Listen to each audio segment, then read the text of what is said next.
à la fin des années 60. J'ai été le vice-président du comité consultatif qui a vu la fondation de l'école secondaire Étienne Brûlé à Toronto.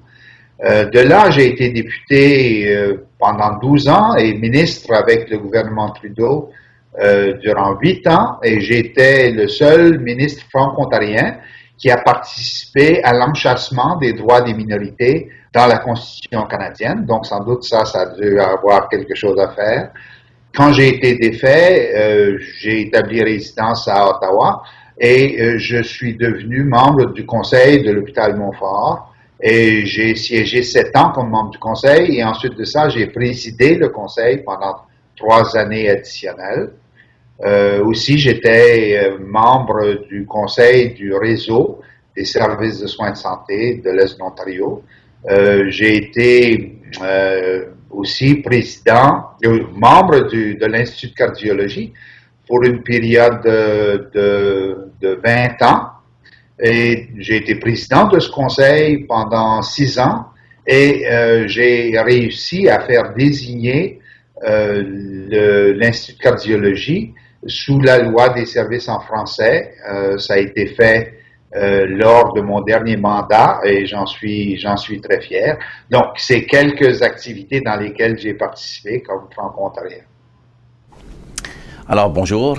Pendant plus de 30 ans, j'ai œuvré au sein de la francophonie ontarienne et canadienne et aussi dans ma communauté locale.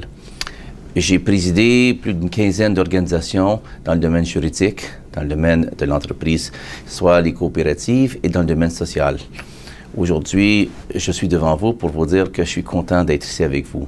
Je suis content parce que, pour moi, c'est le fait de vous dire que j'ai travaillé toutes ces années-là pour nous autres, pour ma famille et pour ma communauté.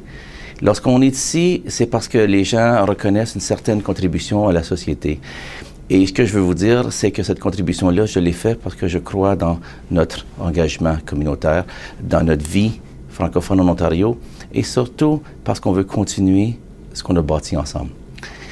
Lorsqu'on est président d'une association, que ce soit cette année, je suis président du Conseil de coopérative de l'Ontario, ou de l'Association des auteurs de l'Ontario français, ou par exemple président du droit militaire pour le barreau canadien. Ces associations-là nous amènent à développer nos relations avec les autres, mais aussi à nous développer comme francophones. Cette année, c'est l'année internationale des coopératives, décidée par les Nations unies. Et c'est une chance pour nous, francophones, de participer à un très grand mouvement international. À titre de président du Conseil de la coopération de l'Ontario, il est important pour nous de pouvoir participer à ce grand mouvement international et aussi de reconnaître l'apport de tous les gens du milieu qui ont su contribuer au bien-être de notre société. Je voudrais prendre le temps de vous remercier et de vous souhaiter bonne soirée.